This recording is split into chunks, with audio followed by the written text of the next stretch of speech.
this evening rolling. I've just got a list and I'm going to run down a little randomly. We'll go ahead and start with Christine Lewis. Christine, can you hear us okay? Yes, I can. Okay, Christine is a candidate for, sitting Metro Councilor as well as a candidate for District 2.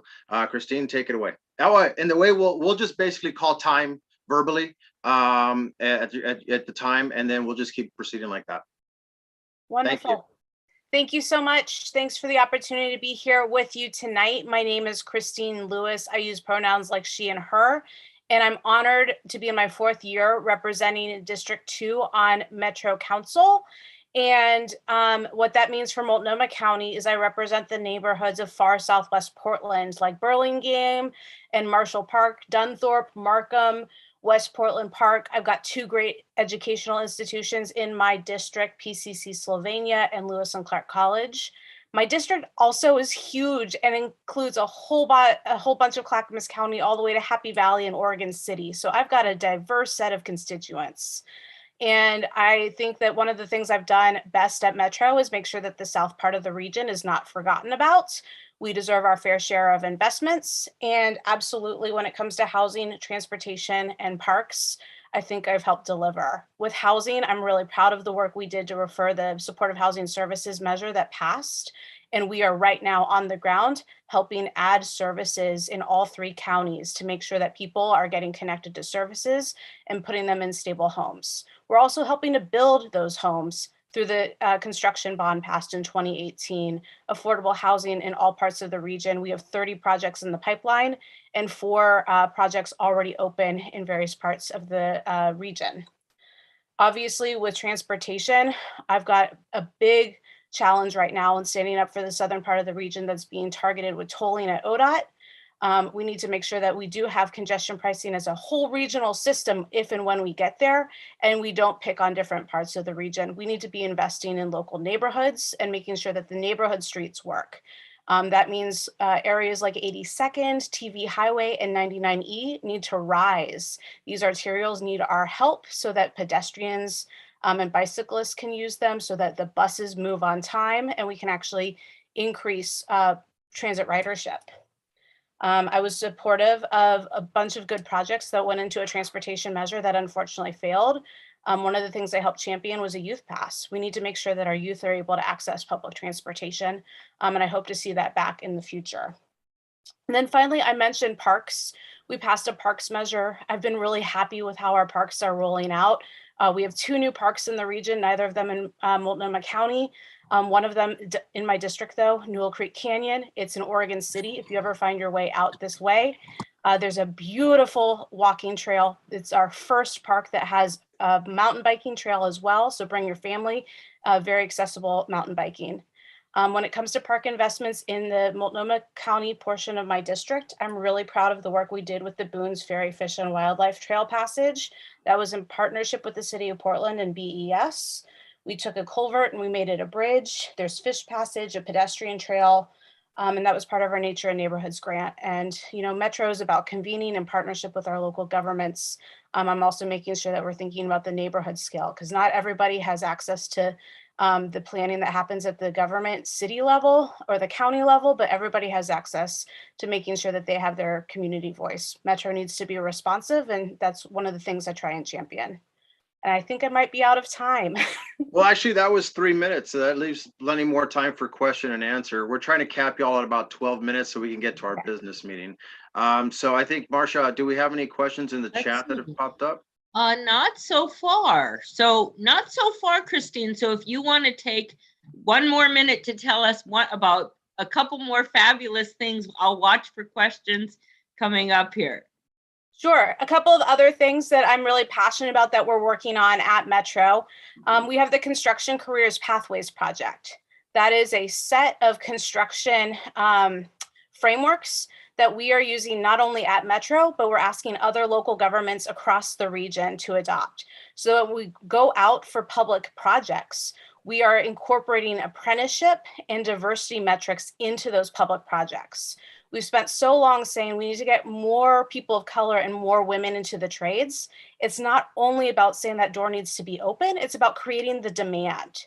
So when we have a public project, that's our market dollar, and we can actually create the demand to make sure that those well-paying family jobs with benefits actually benefit all communities equally. So we've got all 3 counties having signed on, the Port of Portland signed on, we've got some school districts signed on. So when we're out there building a courthouse or out the building something big, we know that we are tracking across the region the same and creating pipelines for those jobs. So that's something I'm really excited about, is getting underway only because of the partnerships we have with other levels of government. And I think we've got a real track record of success because we had really good MWESB and statistics about apprenticeship on our convention center hotel. So let's build on that for future public investments. And then the last thing I want to touch on is we do have a large role to play when it comes to solid waste in the region. We're guided by a 2030 plan of our regional waste. And we also have the new state framework for recycling modernization. Something that I've been participating in as an individual leader is bringing Loop to our community. So when you are at Fred Meyer, you can buy some products in reusable containers, kind of like the bottle bill. You buy your shampoo in a bottle that is not meant to just be tossed at the corner for recycling. You actually can bring it back to Fred Meyer, and they'll refill it up to 52 times, I believe. So we're actually trying to bring and innovate with the private companies that sell these things and get that reuse in before we do the recycling and before we have to haul stuff away for the dump. So just really looking for places where we can have innovation and also where we can create good jobs and increase equity in the solid waste industries. Wow. Yeah, Metro does a lot. I'm actually pretty impressed with all of the efforts that you all undertake at Metro.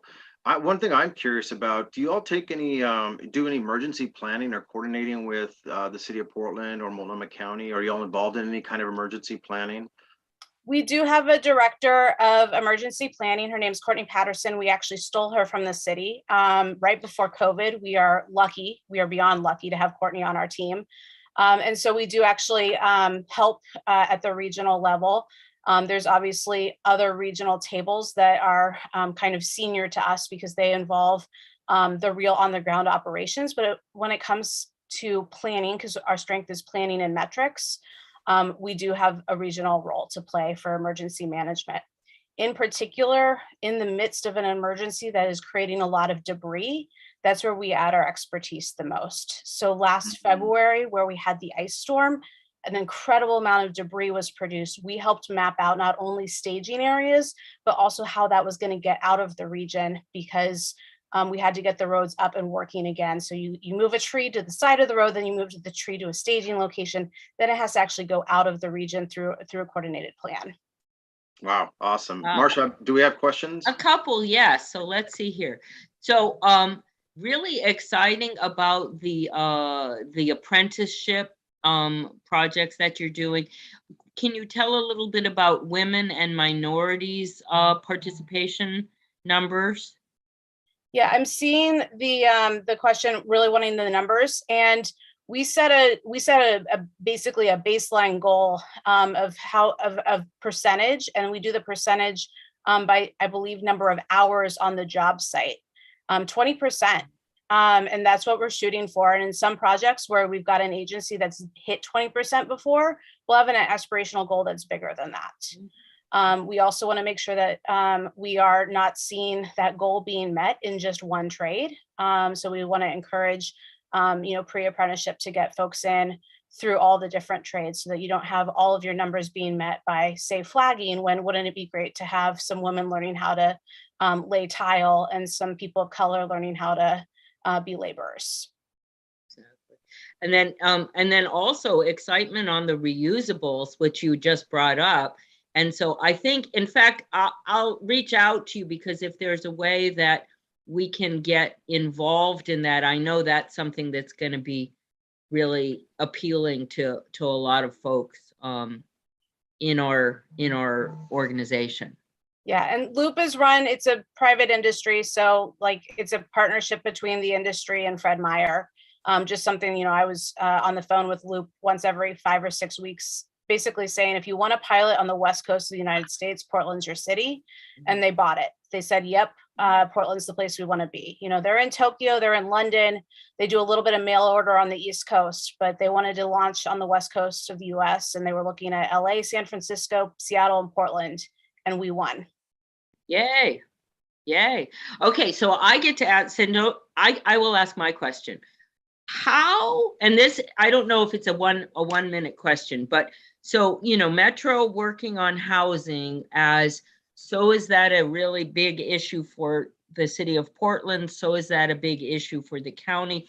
How does that collaboration work in that, you know, who leads? How is that, you know, how does that work well? And what are the barriers?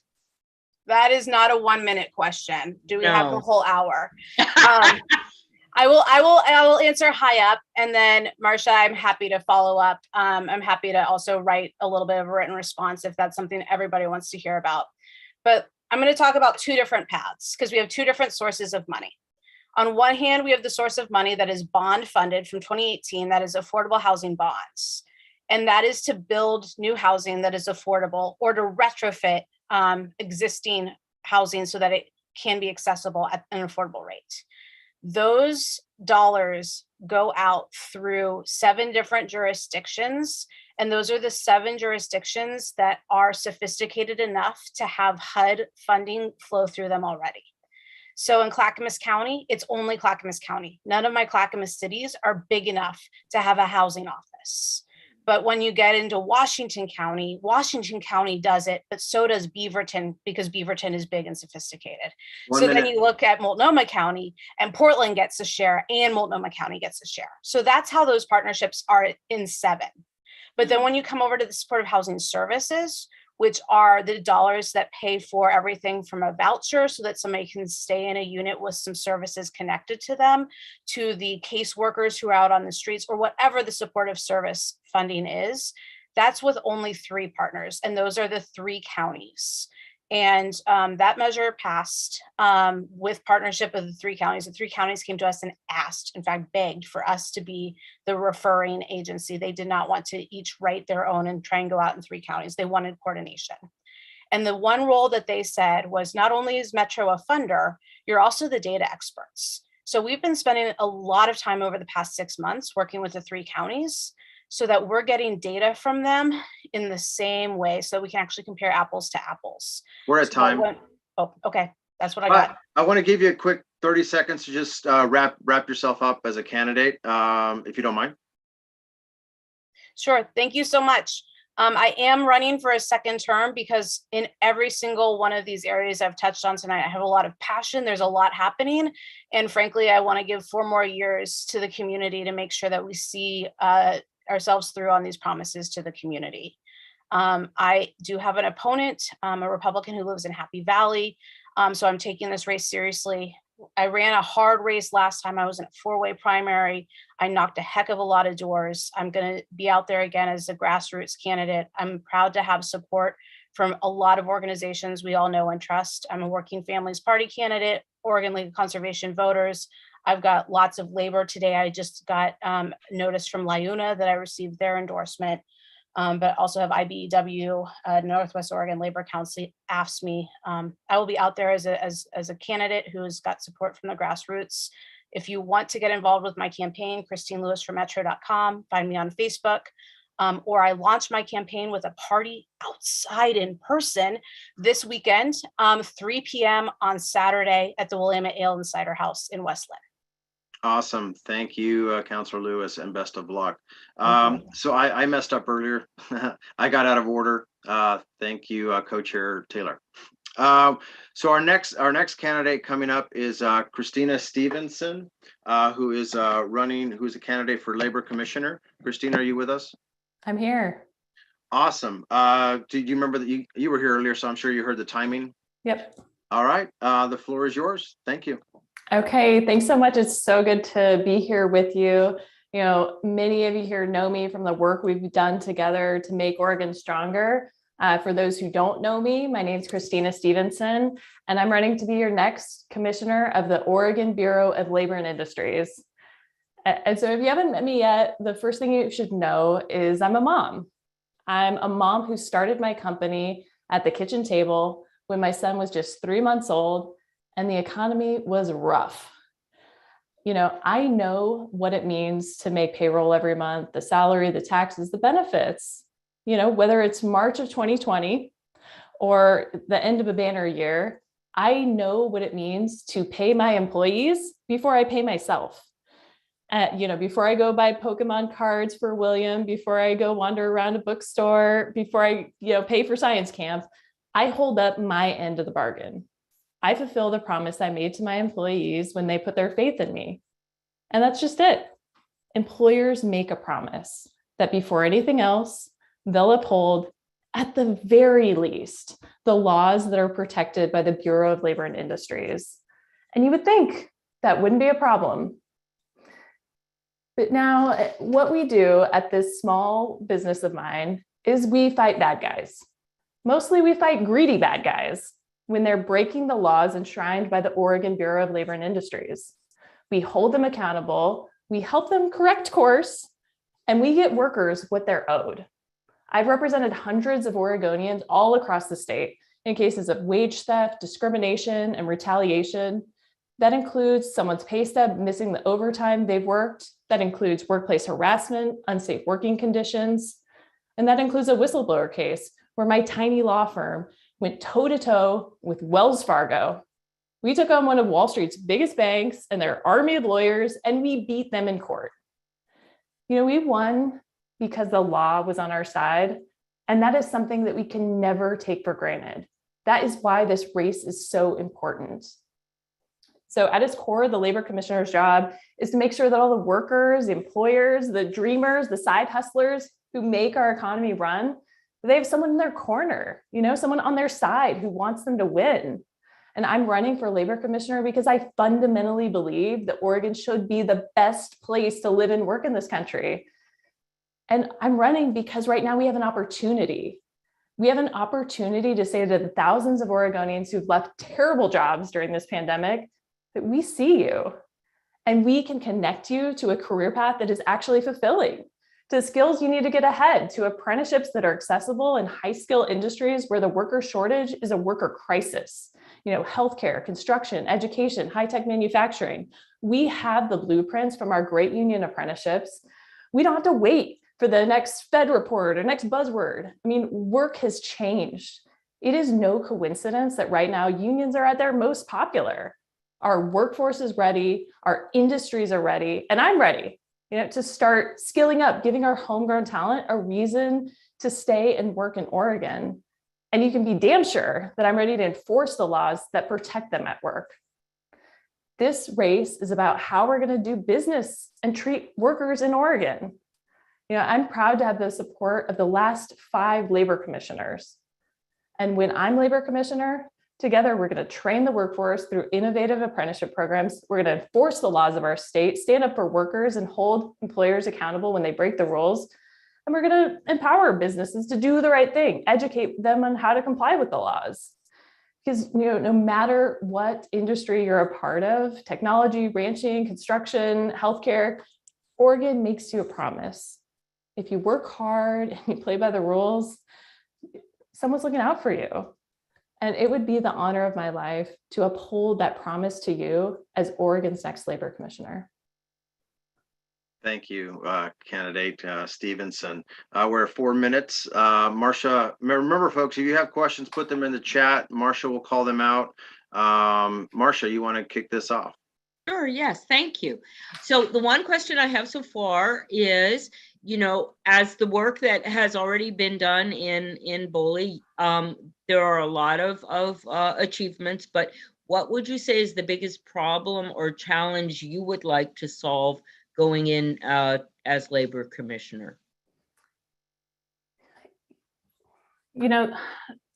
As labor commissioner, we have a lot of opportunities in a couple of places in our civil rights division, wage and hour, and our apprenticeship division.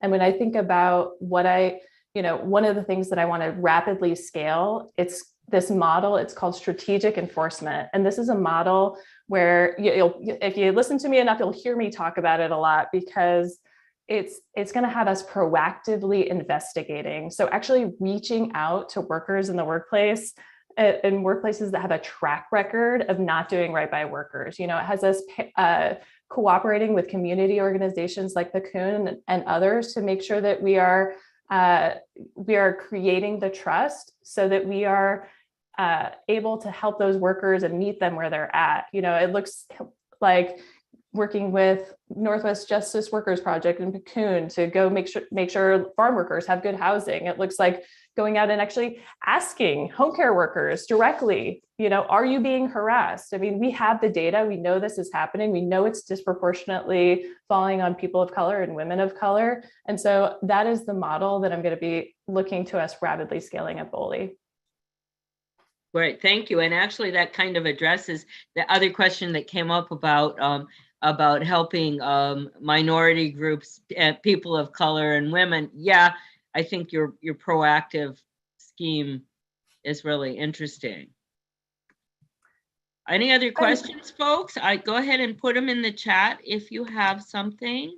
I'm looking. And I mean, I can speak a little bit more to that, the discrimination piece. I'm a civil rights attorney, but what that looks like is I take cases for free for folks like Martha.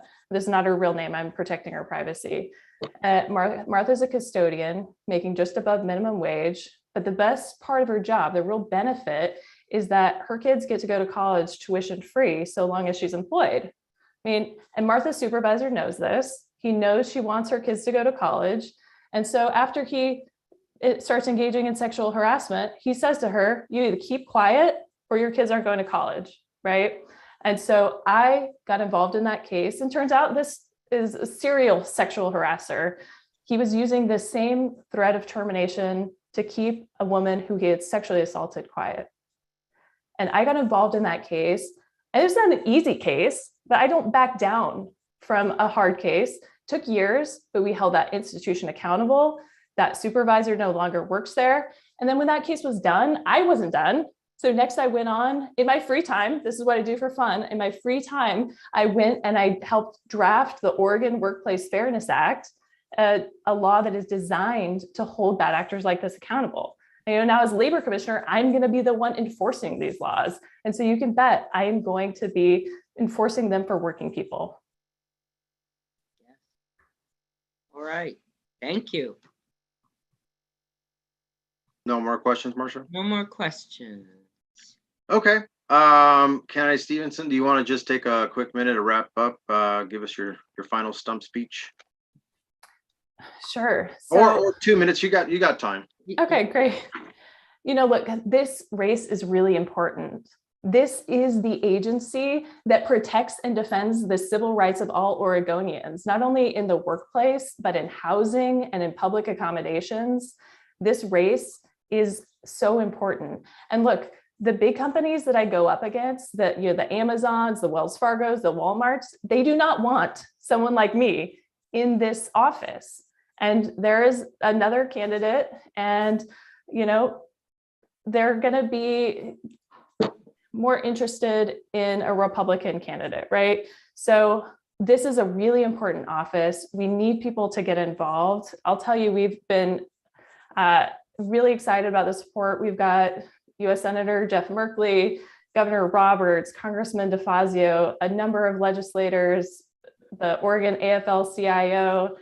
The list goes on, Paccoon, Apano, really excited about the support that we've received. But now, this is where the rubber meets the road. We got to get out there and get out the vote. So I hope I can count on you all to tell your neighbors, tell your friends, this is not one where we can sit on the sideline, because it matters who is in this office.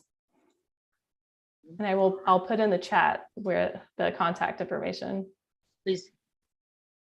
All right. Wonderful. Thank you so much for being here. Certainly. Yeah, thank you. You know what I was going to say to all of the candidates, please make sure to put your contact information in the chat, because I will be sending this out to the PCPs that are here, but also to all of our PCPs, So the folks that had to miss tonight will still be able to get a hold of you and follow the campaign. I'll also go ahead and send any questions that come up later for you so you can address those if you like. Thank you, Marcia. Good point. I appreciate you mentioning that. Okay, next candidate on our list is Commissioner Hardistay. Thank you. Thank you for being here. Thank you for your service. The floor is yours. Thank you, thank you, thank you. Thank you so much for the invitation. And let me start by saying thank you for all you did to help people survive during COVID. I want you to know that I see you. Every corner of the city of Portland, the kind of mutual aid that we provided to community members in distress was felt all over the city of Portland. And without regular people just stepping up, feeding people at houseless camps, checking on shut-in elders, a lot more people would have been deadly impacted by COVID. So let me start with that. Thank you. I am running for re-election because when I ran the first time, I thought we could do better. I thought we could do better around our most vulnerable community members. And I thought because of my decades of grassroots community organizing, I was the right person for this position. But let me tell you, when I ran for office and when I took office in January of 2019, if you had told me I'd be facing a worldwide pandemic, an economic collapse, wildfires, extreme summer weather, and let's see, did I leave anything out? I don't think I left anything out. I was waiting for the locusts to hit because I was pretty sure that revelations had come to life, right? But let me tell you, Portlanders, like we always do, we stepped up and we did what we needed to do to get through some really, really, really bad times. But let me be very clear. When we talk about the economy, we're talking about three economies. The investor economy made out like gun bastards. They made so much money, they were shocked at how much money they made. And they're still celebrating. They also professionals did okay. Professionals got all their needs met at home from Amazon or Home Depot or some home delivery place. But many, many, many thousands of workers lost everything in March of 2020 when the governor declared the state of emergency and required us all to stay home. People lost their $2 and $3 $15 an hour jobs. People lost their housing security. Kids lost education stability.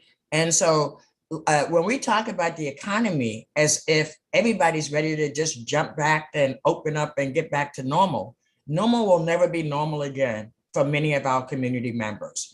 And let me say, the very first beds that were added during COVID were added by my office by pushing the mayor to address the C3PO camps, because we abandoned houseless people on the street. That's what we did. We abandoned them. So the houseless people who were already there, who used to ride public transit during the day, stop in the library, go to coffee shops, everything was closed. And we absolutely abandoned those people. Now we have an organized movement to tell you that people in office aren't doing anything, right? I wish they'd have spent that $1 million asking Portlanders, how can you help? You got a job, you got a spare room. Today in Portland, the median family income for a family of four is $96,900, which means half the people in Portland make more and other half make less. But let me tell you, no one working downtown actually can afford to live in the city of Portland. If you work in a hotel, if you work in a restaurant, if you work in a music venue, doesn't matter how pretty we make it look. If if people are earning enough to be able to live in a city, we are exacerbating the climate damage that we're doing. And at the same time, we're actually not addressing the core issue. What is the core issue in the city of Portland? It costs too damn much to live in the city of Portland. And unless you make a small fortune, you are actually double, tripled up. And there is no plan. I'll repeat, there is no plan to actually address the issue of incomes inequality as it relates to the cost of living in the city of Portland. So what have I done since I've been here? I have actually changed systems. I did the first change in 911 in 200 years by adding a new first responder, Portland Street Response. So I believed when I ran that people shouldn't die when someone calls 911 because someone's in mental health crisis. Today, we're in the process of rolling Portland Street Response out citywide so that when people call 911, they have an alternative to an armed response. I also sent to voters a ballot measure to create the first of its kind, truly independent police oversight board that voters passed by over 80%.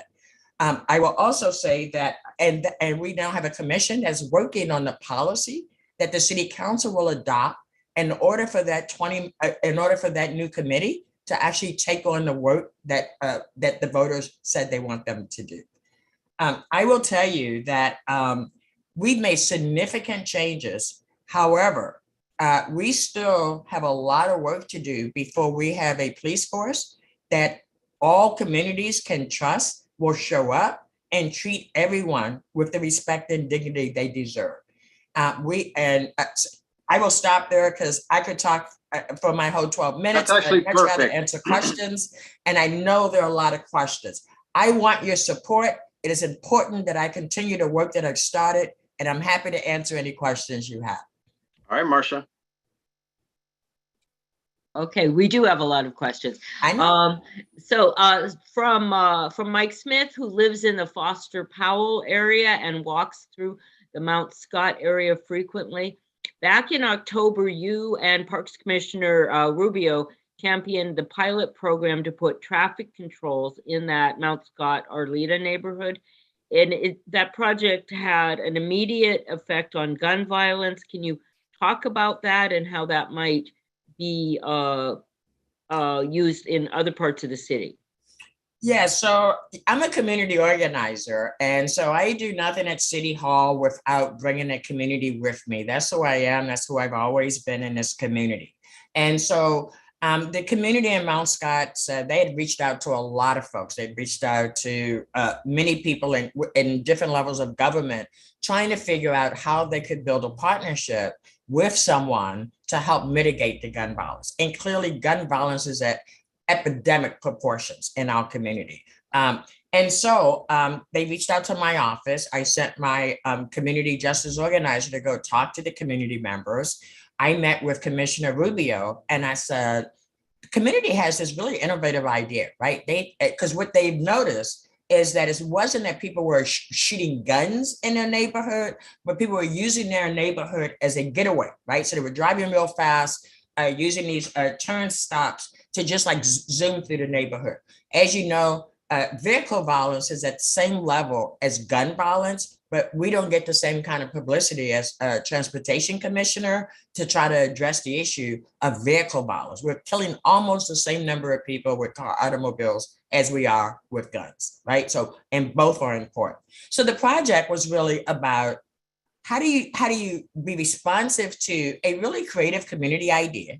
How do you do it with, of course, because we have limited budgets, how do you do it with minimal dollars, right? And then how do you evaluate it in a way that actually gives you good data? So now in this budget process, I'm actually asking for a full-time position in PBOT that will do these kind of projects all over the city, right? Because what I know is just with a little creativity, we don't have to spend a lot of money, but if we listen to the community and try to create a unique solution based on that community's experience, then we have better outcomes. And as you said, actually, the gun violence has been reduced by 66% in that 3 months, right? And let me just say the media ridicule that I got and social media, but you know, I'm not here for that. I'm here to try to problem solve and change systems. And I was very pleased to see that we have promising outcomes. Okay, let's see. The next question is, okay, so in your first term, we have seen your struggle, your difficult struggle with reforming Portland policing. Do you think that you finally got their attention? And how do you feel about the actual possibility of real reform? I am here for real reform. I'm not here for talking points. I'm not here to, to be making promises that are not backed up by data. And what I know based on the data is that we have a lot of systemic problems within Portland Police Bureau. You may have heard I asked for an audit of the culture within Portland Police Bureau because in my 30 years of advocating for police transformation, it is the culture that stays. I have worked with 12 police chiefs and 6 police commissioners / mayors in my time working on police reform. And so what I know is that unless you change the culture, all you're doing is rearranging chairs on a Titanic. And so the DOJ in the settlement agreement, you may remember we're now out of compliance and as well as we should have been. And so the DOJ is requiring us to do some things that as a community activist, I've been asking for decades. So for example, they're requiring us to hire a civilian training dean, right? And the civilian training dean will actually assess all the police training programs and actually in many cases, hopefully start over. Because you may have remembered the media thing about the slide 120. I was offended by all 120 slides because if you looked at all of them, all the bad people were Black and brown and all the good people were white. And it was exactly the same as 30 years ago when I went to a training on police in DC, the exact same thing. And the fact that I saw it immediately and no one, and I'll take that back, some other people saw it, but I was appalled that other people weren't appalled by all 120 slides. So we have a lot of work to do. So I won't pretend that overnight you will see it, but I will tell you over the next 3 to 5 years, we will start seeing significant changes. And in that time, people who don't want to transform will be gone because they'll retire or they'll go do an easier job elsewhere. But the people we're going to start to bring in are going to be kids from our community, starting with summer training programs, getting them as familiar with all the first responder bureaus, because our kids can no longer afford college. So we have to make sure they have access to good living wage public sector jobs. All right, we are coming up on time. If you got one more question and then a quick wrap up, Okay. that'd be awesome. Okay, well, let me ask this one, which is about the Bybee Lakes Hope Center and whether you've had a change of opinion about their work and whether you would be encouraging funds to create more triage housing transitions. And if you want to talk about just in that same question, Let me just tell you that we need a lot of housing options. And my memory were rich people bought Bybee Lake and then said they could do it better than the government. And so I'm waiting for them to show us that they can do it better than the government. Right. But we need a lot more housing options and we need all hands on deck being innovative about what that looks like. Now, why should you support me for re-election? Because what you see is what you get. And what I promised you when I ran in 2018 is exactly what I worked on. Now, as transportation commissioner, we have billions of dollars in transportation dollars coming down the pikeway, but I want to make sure that we are building multimodal transit options and not just reliant on freeways like so many people think we should. We've maxed out, we were the first to qualify for public financing. We maxed out the public match. We're still accepting $250 donations. And that's the max because we're using the public finance system at the city of Portland, a small donor campaign. And I will tell you from Senator Merkley to Senator Wyden to Congressional Member Earl Blumenauer, I have a deep list of strong supporters. I am really pleased to say I've been supported by Working Families Party, SEIU 49 and 503. I have a long list. Please go to my Facebook, my Twitter account, and check it out. We're always looking for volunteers. This race is about whether or not working people will still have a voice on the city council. My funded candidates don't represent workers. They represent the interests that have been in power in the state for a long time. So I ask for your vote. I thank you kindly for allowing me to be here tonight, and feel free to reach out to info@joanneforportland.com if you want any, joanneforportland.com if you want any additional information. Thank you, thank you, thank you. Thank you. Have a fabulous evening. Thank you so much. Thank you. Candidate Hardistay, incumbent candidate, Portland City Council number 3. Yeah. Position 3.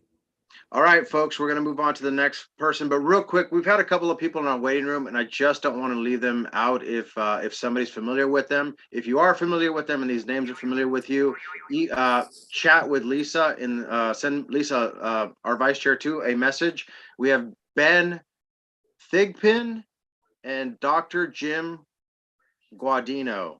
I took a stab at the. Ben is my assistant, Loretta. All right, thank you. Perfect. Thank you so much. And speaking of Loretta Smith, former commissioner for Multnomah County, as well as a candidate for Oregon's newest congressional district, it is your time to speak. The floor is yours. Thank you so much. Thank you. Thank you so much for having me, and thank you for putting Ben in. I'm running for the Oregon congressional seat CD6.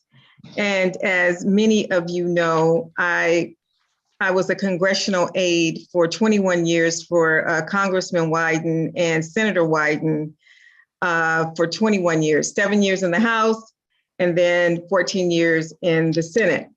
And then I got the courage to run for county commissioner and serve 2 terms before term limits were up.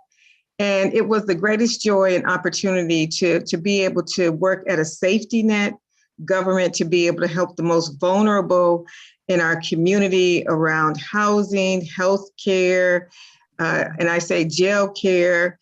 We did many things, and we do a lot of things right, but there are sometimes we have to do things that may disrupt the community.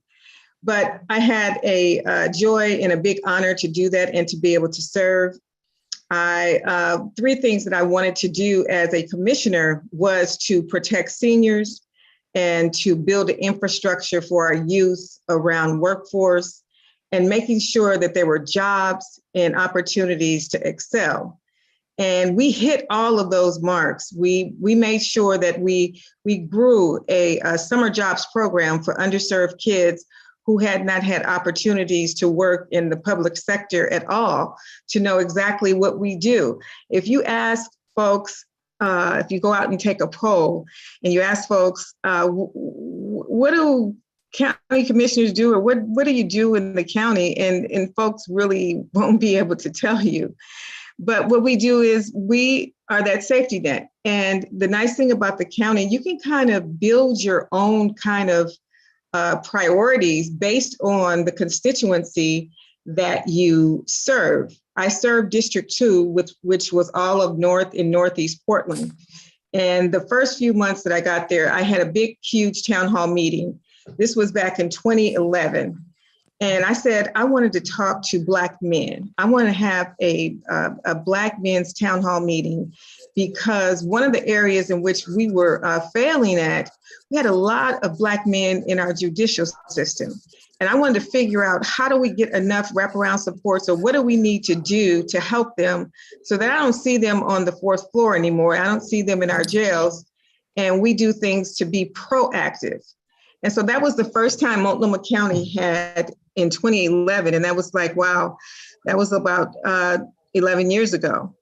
And we had a standing room only event where we talked to Black men for about 3 or 4 hours. And we talked to them and asked them what they wanted. What did they see their county government doing for them? And it was not a gang meeting. This was a civics meeting. And understanding that they had the power to be able to talk to their elected leaders and tell them what they wanted. That's how I started the summer jobs program, because a lot of older men in the community said, we used to have summer jobs for our kids and we don't have them anymore. And you can read article after article that more affluent kids in school districts that don't have a lot of Black and brown folks, they get all the jobs. And then the Black and brown kids, they're left with very few jobs to go after. So I started that program with 25 kids. And then by the time I left, we grew that program to about 650 kids, and with a $2 million budget, and that's a big deal. So these are the kind of things that I supported. We expanded from District 2, Project Independence, which allows seniors to live independently by themselves with a little assistance. Someone will come in and clean their house, bathe them, go grocery shopping, and we might spend less than $600 a month to have this happen. But if someone goes into a nursing home and then you pay $8,000 a month for them to be in a nursing home, it is so cost effective. And the return on our investment to expanding Project Independence was huge. I want to make sure that I have an opportunity from a 30,000 foot level on the congressional side to do some of these same things. We know that our democracy right now, it is at stake. We cannot afford to have an extremist Donald Trump Republican put in that Oregon CD6. Right now, our national folks on both sides, we're fighting. We've lost the civility, and we need to make sure that we have folks who are very clear, who are going to tell the truth, and who's going to call a thing a thing. January 6th did happen, folks. People died as a result of that day. And so now we have folks who believe in states' rights, who believe in the 10th Amendment, and states have the right to control their own destiny and what goes on within those states. But states don't have the right to vote or suppress, because what you're doing is you're fighting with the 14th Amendment, which says everyone has equal protection under the law. So while these people are fighting and the Democrats are saying, basically, we need equal protection, you can't vote or suppress, we need folks who are going to stand up and tell people a thing is a thing. And so I'm not afraid of the Marjorie Taylor Greenes of the world who persist on telling untruths. I want to make sure that there is representation, because as you've seen in the census, we have a more diverse region, and our congressional delegation needs to reflect that. We have, for all the men on the call, I do apologize to you. We have 5 men and only 1 woman in our delegation. I think we need some gender diversity. We need some ethnic diversity. And we also need some thought pattern diversity. Having someone with a fresh eye, a fresh voice, a fresh way of doing things at that congressional level, who has experience working in a congressional office. There is no one who is on that ballot who has more experience working in Congress and understanding how to move the levers of Congress that will stand up for vulnerable populations and poor people. We need people who are not going to be afraid to do that. Are you okay if we move on to some questions at this point? We're at 7 minutes. Sure. Thank you. Marcia, you want to go on to some questions? Sure, and actually this is right exactly what you were talking about. Can you tell us what your highest priorities for legislation, either that you would, sponsor or that you would work on to get passed in Congress? We need to pass the Voting Rights Act. We need to have that John Lewis Voting Rights Act passed, because if you think 22 may have the ability to get crazy, 24 is going to be even more crazy. It's just like what I was saying. If we don't, we can stop that fight between the 10th Amendment and the 14th Amendment if we pass a Voting Rights Act. And I'll tell you what, Manchin and Sinema, they're not the only problems.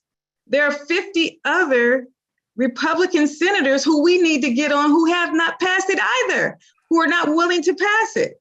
So while we're spending all this energy on 2 people who've already said no, we need to direct some of our energies to these other 50 senators who also have said no to Voting Rights Act.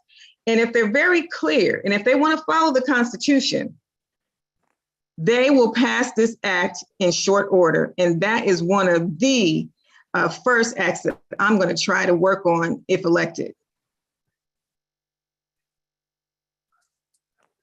And Marcia, just on that too, it can't just be the Congressional Black Caucus fighting this fight. I need to have people who look like our president fighting this fight to try to get this passed and putting some energy behind it. Absolutely. Let's see. No, I don't have any other questions here. You know what? You can tell us actually, Loretta, this would be helpful.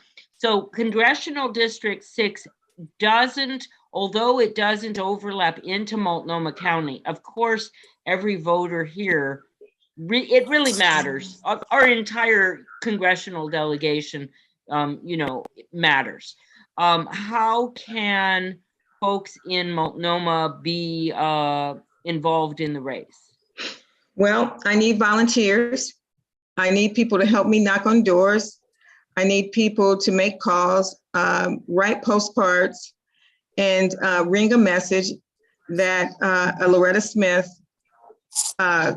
congressional member would be someone who is going to be fair and who's going to fight for their constituents. Whether you're, 65 years old and you need help with understanding Medicare. And that's the other thing that we need to, that's the second thing I want to work on. Medicare does not do a good job of educating people when they go from the workplace into retirement.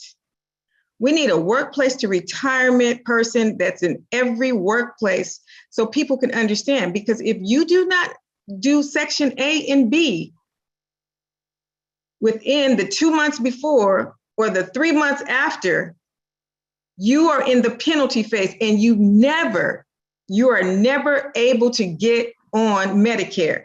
And that's ridiculous, because what happens is you have a couple who has health insurance. You say you have a husband who's still working and you turn 65, he is not 65, you're on his health care. So you say, I don't need to get Medicare now, I'll get it when I can. But the rule is you have to do it at age 65. And we need to be ashamed of ourselves that we're kicking seniors off this program that they have paid into all of their life. And if you're going to kick these folks off and give them a lifetime ban, you need to give them all their money back over those 40 quarters. Give them their money back. All right, Marcia, we've got time. Marcia, you're muted. We've got time for one more question, and then Candidate Smith, you're welcome to do a wrap up. Thank you. Okay, I am looking. Give me 1 second. I think I have your contact info. I definitely want to get that in the chat. Highest part. I think that's it. Why don't you go ahead and give us a wrap up, and then put your contact info so folks can get engaged. Yes, thank you. And you can go to Loretta for Congress. That is my website, Loretta for Congress. As a single mother and someone who I'm a third generation Oregonian, and as the Constitution says, in order to run for Congress, you only have to be a resident of the state in which you are running in. And so I meet all the constitutional requirements. But the issue is representation matters. And you need to have someone there that can hit the ground running. I know all the delegation. I understand the issues. And I want to represent you in a way that is meaningful and that you feel as if your member of Congress is accessible. So vote, make sure you vote for someone who understands what it's like as a single parent raising my son, what it's like to put food on the table, keep a roof over his head, and put clothes on his back. Gas and groceries are too high, and I don't think we're saying enough about it. Every member of Congress needs to be talking about this every day on how we can do that. And I know what people are saying. Well, we're trying to block out Putin and put these parameters around him. But there needs to be some way to give the American public relief, because I don't think that we can make it with $6, $7, $8 gas. People are fed up.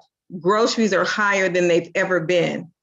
We have to put some parameters around business so that they're not charging us way more just because.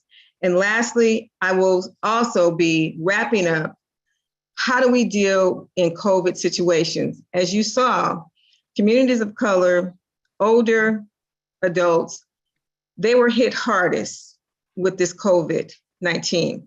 And I think we should have done more for our seniors in terms of expanding Social Security so that they could meet all the challenges that they had. They're only on a fixed income. And the inflation that we've experienced over this last year is really putting them in an economic doldrums. So I know you can't vote for me. I do know that we have a piece of Portland in this district in Washington County. Tell your friends that you'll have a fighter and you'll have a champion who will always fight to do the right thing and to help the most vulnerable in this community. Thank you. Senator Smith, appreciate it. Our next candidate is Councillor Juan Carlos Gonzalez for Metro Council incumbent for Metro Council 4th District. Are you with us?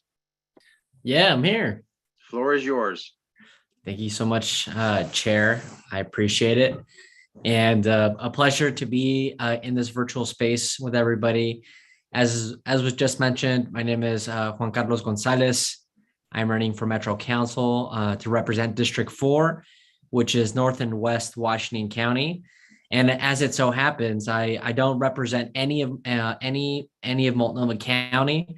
So this feels like a low stakes opportunity for me because I feel like I get to really just speak with you on a person-to-person level and share a little bit about who I am. And I think that of the many things that are special and beautiful about Metro being our regional government that connects our cities and our counties to a bigger purpose is that it gives us the opportunity for different corners of the region to have dialogue about the most pressing issues facing us and what we need to do about them. And I hope that you agree with that. To share a little bit of background about myself, I am born and raised in Cornelius, Oregon, a small little town, which is a part of the Portland metro area.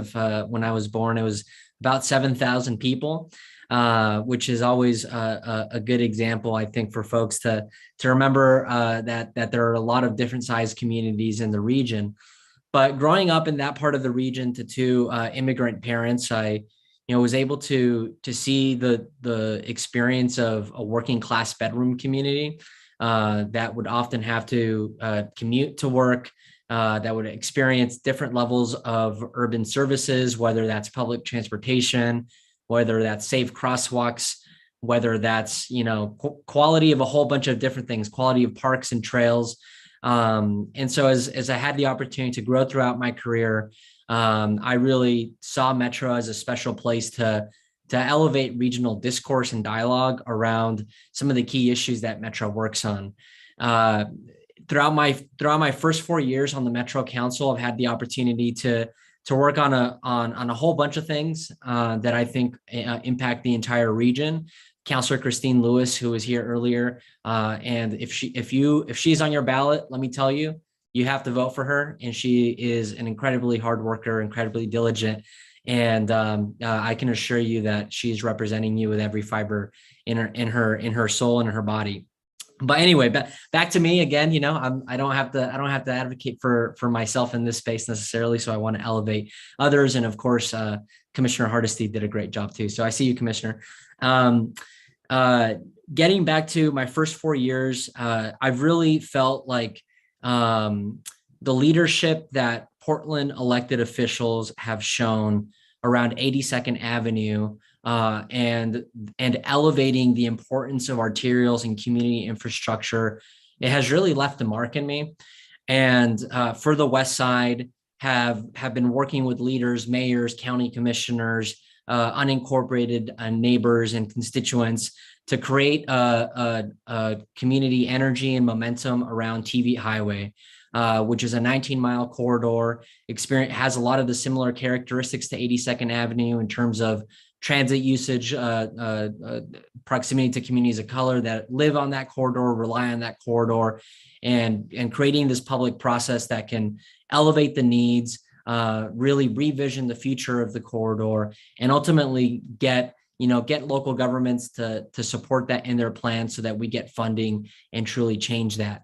And I bring up this example because TV Highway has been a common thread throughout my entire life, growing up on it in every phase of my life. And being able to do something at that level to me is incredibly important and is one of the primary reasons of why I'm running for re-election, because I really want to see that project through, among the many other things that I care about. In my first term, we also made some significant progress in housing. Our council inherited an affordable housing bond passed by the previous one, but it was up to us to implement it. And we have some really impressive statistics. We promised the voters that with that money that we raised, we'd build 3,900 units at different levels of affordability. Some units for families, some deeply affordable units, but nonetheless affordable units for people across the region. And I'm really happy that we can report that we've spent 50% of the money and have already delivered 75% of the units that are either open or underway right now. And to me, that just shows that we've delivered on promises and are delivered on the commitments that we made and over delivering on the units. Councillor Lewis also mentioned the supportive housing services measure, which I know that housing and the homelessness crisis is a massive issue for our region in Washington County alone. We're building a program from the ground up so that Multnomah County and the city of Portland aren't the only jurisdictions that are dedicating massive resources and energy to addressing the crisis. And I'm very happy to be a part of a leadership wave of decision makers that are helping to make sure that Washington County is doing its part, as well as Clackamas County as well. And with this new regional approach, ensuring that we achieve functional zero and are able to ensure that folks have a roof over their heads. I want to kind of wrap up my thoughts here and share that over the next 4 years, although I don't represent Multnomah County, I do want to say that I think about the lived experience of people in this region, no matter where they live, where they come from, the language they speak, and ultimately focusing on keeping this region livable, keeping it affordable, making sure people can access a trail or a park safely, and can really enjoy the things that we love about Oregon. In the next 4 years, like I mentioned, I'm hoping to make significant strides in our transportation, community infrastructure, and our corridors that our communities rely on every single day. I'm hoping that we will make some significant progress in housing affordability, and to wrap it up, to make some significant progress in regional climate action goals, and making sure that our counties and our cities have some aligned momentum that we can work on. So like I mentioned, I wanted to kind of keep it brief and short, and thank you so much to Britton for inviting me and to making sure that I was here, and just to be in this space that is a little different from what I'm used to of being on the West Side. But it's a reminder to me that we're one region, and that we all have to succeed in order for this region to continue to get back on the right track, and that's something that I believe really personally. So I'm open to any questions, and again, thank you so much. Awesome, thank you, Councillor Gonzalez. I apologize. This might seem a little bit rude, but since you're not a candidate in Multnomah County, and we're so short and pressed for time before we go to our official meeting, would it be okay to accept questions in the chat? Absolutely. I do not mind that at all. Okay, I do not mind, Chair. You're good. Thank you. And again, I hope I didn't take up too much time, folks. Thank you for listening, and good luck with the rest of your meeting. No, it's always great to listen to folks that are working on the big issues. So thank you for being here. Happy that you joined us. We're going to move on to our next candidate, Simone Reddy. I believe I got that right. Correct me if I'm wrong, Britton, who is a candidate for Portland City Auditor. Simone?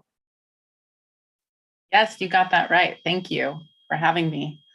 My name is Simone Reddy, and I'm running for Portland City Auditor because I believe that Portlanders deserve an open and accountable government. one that's responsive to community needs and ensures that the benefits of our economic growth are shared equitably. The auditor's office has the power to inform and improve the delivery of city services, and I pledge to use that power to promote independence, public service, and inclusion. I want to start by telling you a little bit about me. My story begins at the Daily Spartan, San Jose State University's newspaper. That's where my mom met my dad. She was an arts and entertainment critic and the only daughter of a Slovenian American family from the city of San Francisco. My dad was editor-in-chief and the only son of a Mexican American family from the East Bay. After a year of dating, they were married in a bilingual ceremony and they relocated to Oregon. They lived and worked in Bend and Salem, where I was born, and eventually Portland, where they raised me and my brothers. On my 7th birthday, I received a priceless gift. It was a multicolored Fisher-Price tape recorder that played real cassette tapes and a microphone attached by a telephone cord. I took it with me everywhere, and I heard from everyone that I encountered. I reported the news, I captured my family's thoughts on current events, and I produced more intimate features like my 2-year-old brother singing happy birthday. I was so persistent of others' perspectives that I would even conduct interviews in the bathtub.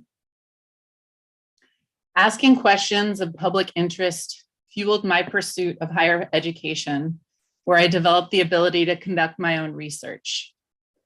My curiosity drove me to Mexico, where I studied the impact of migration on women who stayed behind, and then to Portland, where I identified challenges that young men faced in accessing teen parent services across Multnomah County.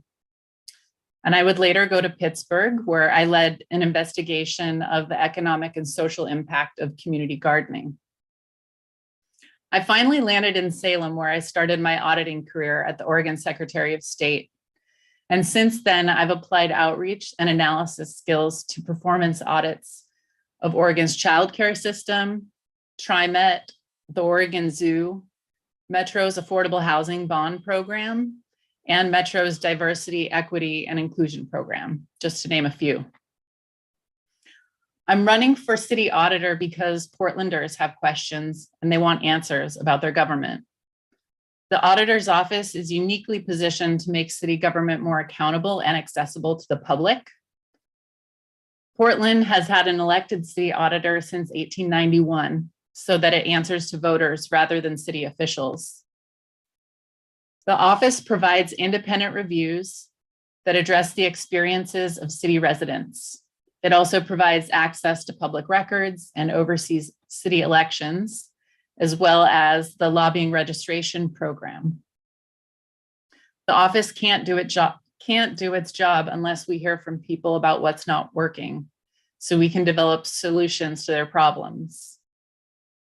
My vision for the office is to innovate and expand Portland's tradition of performance auditing, to ensure health, safety, and equity as the city provides services for our houseless residents, and to advance equity across the auditor's divisions.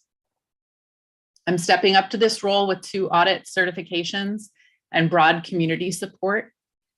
I've earned the respect of auditors from across the Pacific Northwest, from managers and users of our public programs, as well as support from my neighbors.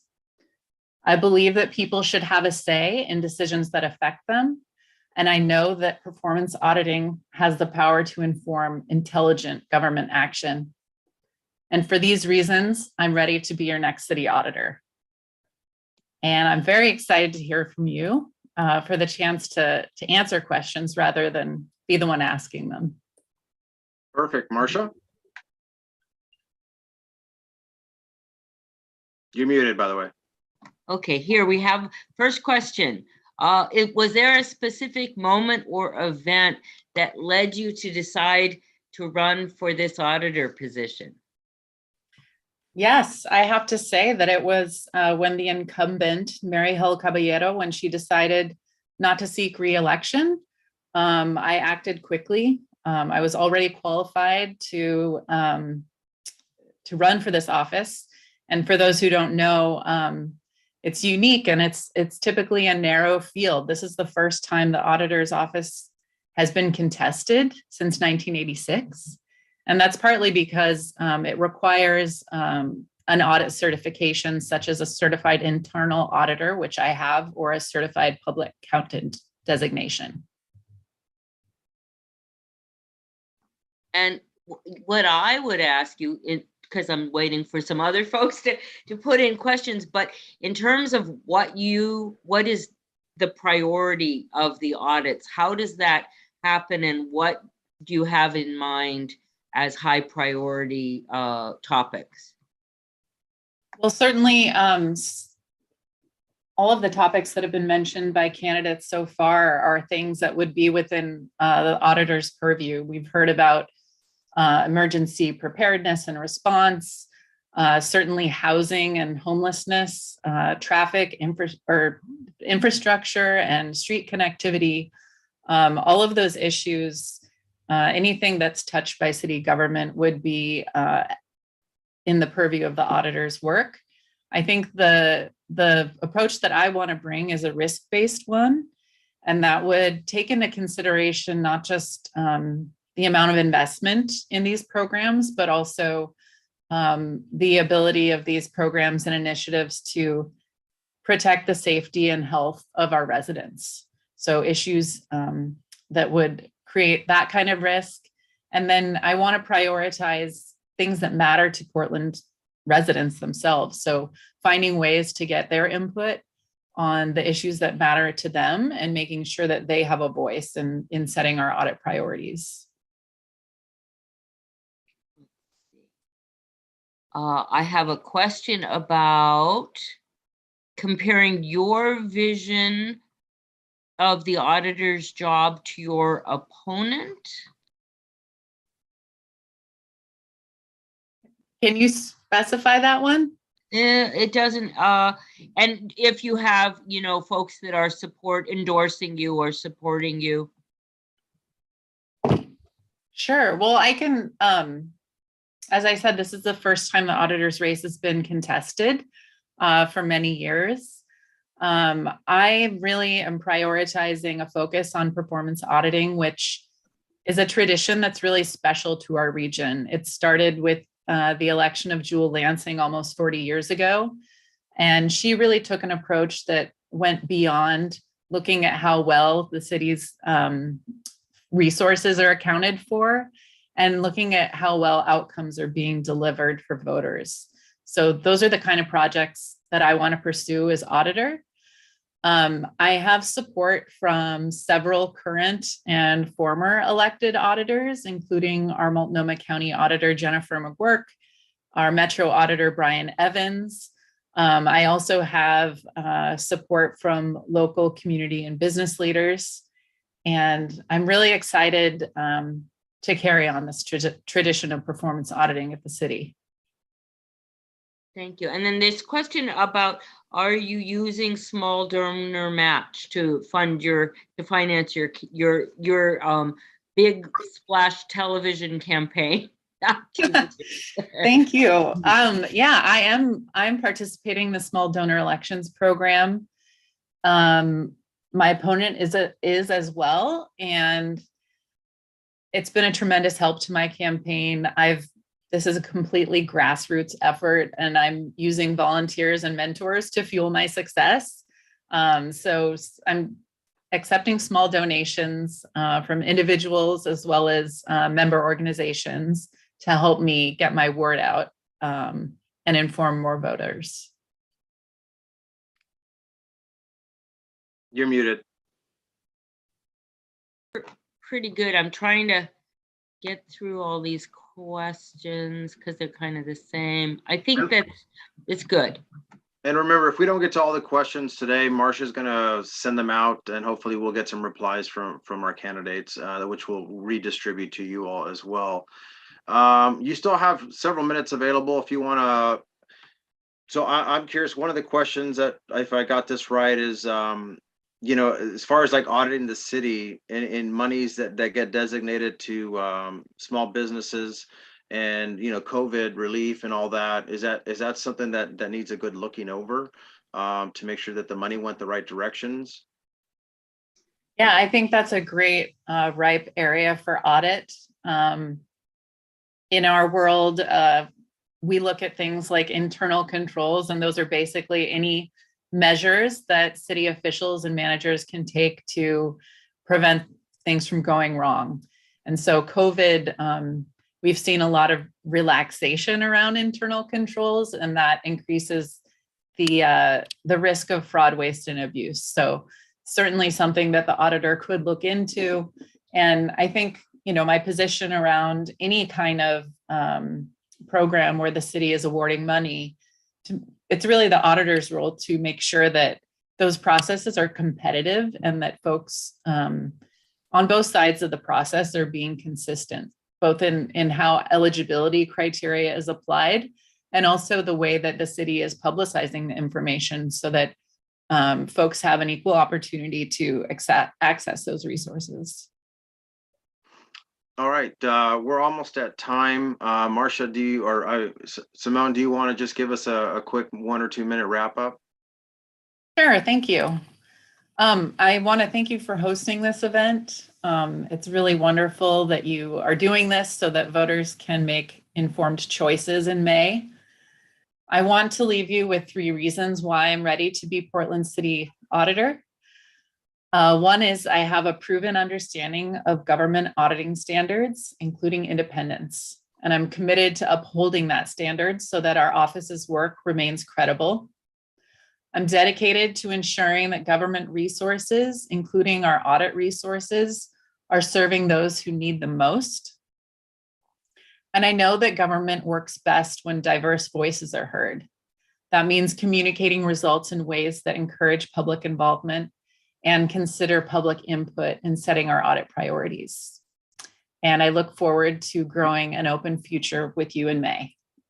Awesome. Thank you, Simone. Don't forget, candidates, post your information in the chat so people can find you.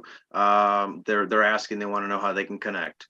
So we're going to go to our last candidate here, who's also a current Multnomah County Commissioner seeking the highest chair, which I think is fabulous, Dr. Sharon Maron. Hi, thank you so much for the opportunity to be here this evening. My name is Sharon Myron, and I am currently Multnomah County Commissioner for District 1, which is all of the county west of the Willamette River and also inner southeast out to Cesar Chavez. And I am also an ER doctor, and I do continue to do some shifts. It's a little more challenging. I also volunteer with Portland Street Medicine. So in that capacity, I go out to encampments and that's with a team of providers, a social worker, a nurse, if we're lucky, a behavioral health provider, and we go administer care to people living unsheltered outside. And I live in Southwest Portland. I have 2 gender nonconforming teens who are in the Portland public school system, and that's a thing in and of itself. And really, I've used all of my experience on the front line and in my life to inform my work as a county commissioner. And my focus areas are homelessness, behavioral health, which you might hear that term, and it's basically the combination of mental health issues and substance use disorder or addictions, and then also public safety, and really the confluence of all of those things, how they fit together and intersect. And the intersection is really at the core of the work of Multnomah County. That is our mission. The mission of the county is addressing the health and human services of people who are really most marginalized and vulnerable in our communities. And this is where I've dedicated my life's work as an ER doctor and as a volunteer and as a county commissioner. And I really see in the ER, I mean, I've supported and cared for thousands and thousands of people who I connect with, sometimes in the most dire and critical times in their lives, but I connect with them about their experiences. And I see where people fall through the cracks in the systems that are supposed to support them. And those are so often, in the areas of housing services, homeless services, people who have food insecurity and aren't able to get access to the food they need. It's immigrants and refugees who don't have a place that they know to go to be able to get care, and they end up in the ER. And so often people fall through these cracks, and I see this, and I know if we could intervene upstream, we could really put people on a different trajectory and put people on a different path so they wouldn't end up in this place of crisis. And the areas that I've been most passionate about that have really just, I guess forever, and maybe it's because of my own personal experience, myself and with family members in mental health, and it's really in areas of mental health care and knowing that we need to do so much better. And so, I ran for commissioner originally because I intended to make a difference in these priority areas. And it's mental health care, homelessness, and public safety, and that intersection. And as a commissioner, I've learned sort of what the role of chair really means. And at the county, the role of chair it's a very powerful executive position. It's sort of the opposite of the weak mayor position that you kind of hear about the city. At the county, the chair really sets the vision and direction of the county. And I feel like we need to be moving on to going in a different direction and moving on to a different path. And it's based on seeing people living outside and talking to them and caring for them. And it's based on people in mental health crises who I see. It's based on our public health system and what I have seen during the pandemic and ways we can really support people who are most marginalized and vulnerable. And it's really working as a public servant in the core areas and mission of the county. The chair sets the budget, our $2.8 billion budget, with $500 million being discretionary funds. The chair hires all the department heads and sets that direction and vision of the county. The chair sets the agenda for all of the work that we do at the county. And so, like I said, it's my life's work. It's where I know I can make a difference, and I can see us being on a better path to help the people and serve the people who are the most historically marginalized, vulnerable in our community. And so it's work that I have a plan for. I would be happy to talk to you about any of that. It's work that I know and love. I know the systems, I know the people, I know how things connect on a very deep level. And I'm not doing this this is not a political thing for me, honestly. This is a mission of love. It's a mission that connects to my passion, and a mission that connects to my public service over decades. So I would love to hear from you, hear your questions. And if we don't get them today, I'll put my information in the chat so that you can reach out to me and be able to connect on whatever level.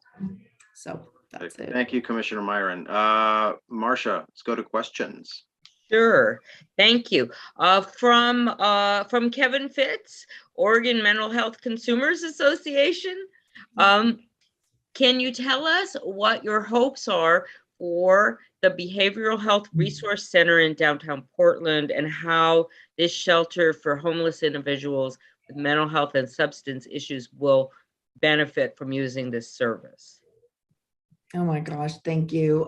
Thank you for that question. And like I said, behavioral health is my passion. And Kevin, you're just an incredible champion. And I'm just sort of honored and humbled to work with you on these issues.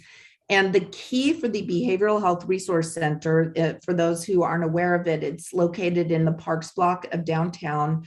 The county purchased and is really refurbishing, renovating a building that has several floors that will be dedicated to a peer-driven model of support and respite, sort of at the most fundamental level. So that will be like the ground floor will be a place people can just go and be and get respite, get services if they want them, get supports, connected to peers who they can talk to about their issues.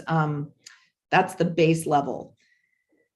There will also be an opportunity. There's a mental health dedicated shelter floor where people can be, and the people staffing the area will be able to provide dedicated services and supports to people experiencing mental health issues, which we don't have in our other homeless shelters. And then there will be a floor dedicated to sort of bridge housing for people coming out of institutions, institutional settings, such as the Oregon State Hospital, incarceration, where right now people have zero options. I mean, most of the time people are sent back to the streets. They're sent back to the places they came from that are destabilizing and are so difficult. So this will provide a bridge so they can stabilize, get supports they need, and be connected to housing so that they can actually succeed, be put on a different trajectory. It's not the answer to all of our problems. Huge piece of the puzzle that'll be so beneficial. Okay, and then I had a couple of questions that spoke specifically to substance problems, to meth and fentanyl and such, that we're seeing so much more of.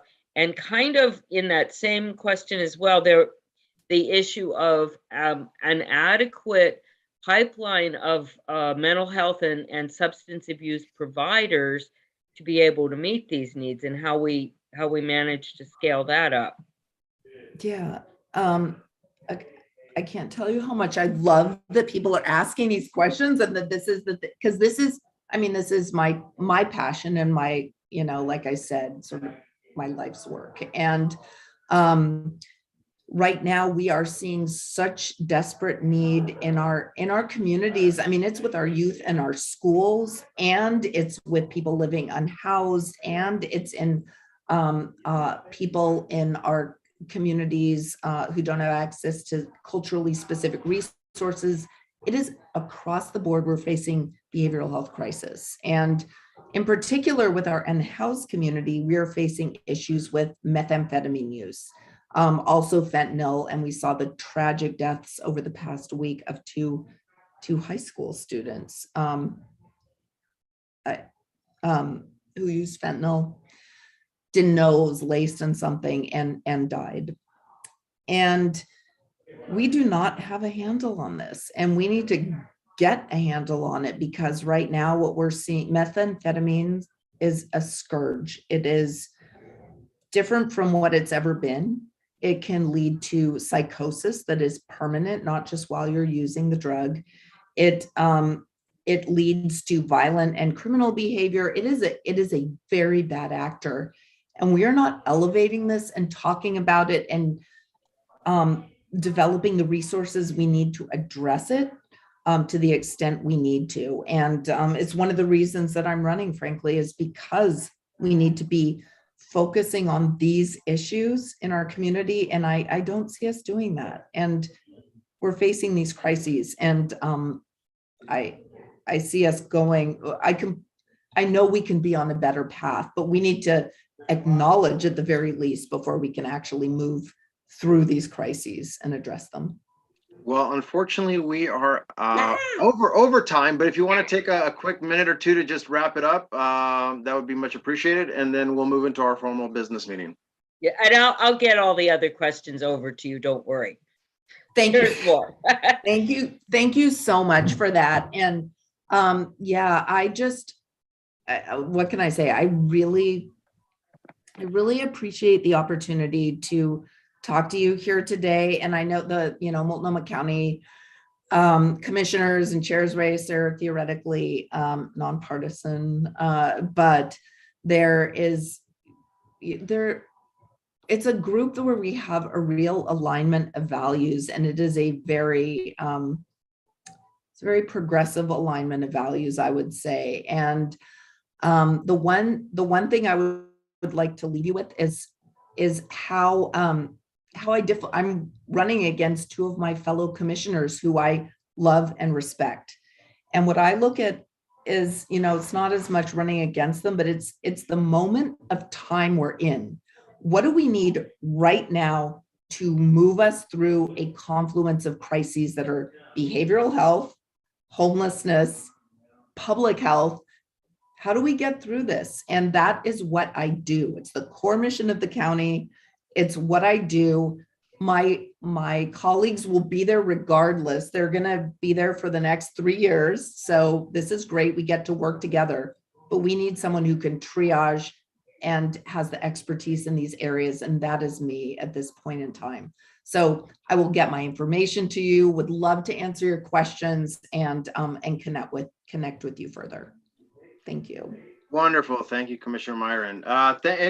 Folks, unmute, and let's give everybody a nice round of applause for joining us this evening. Thank you all so much. Thank you. Yay. And thanks to Marcia for taking the questions. And thanks for the questions, folks. And again, we will try to get these back out to you, hopefully, within the next couple of weeks or so, as soon as our candidates can get those questions back to us. Now, unfortunately, we've got to move on to business. It is now 7:35, so we're already over on our agenda, which is totally fine because we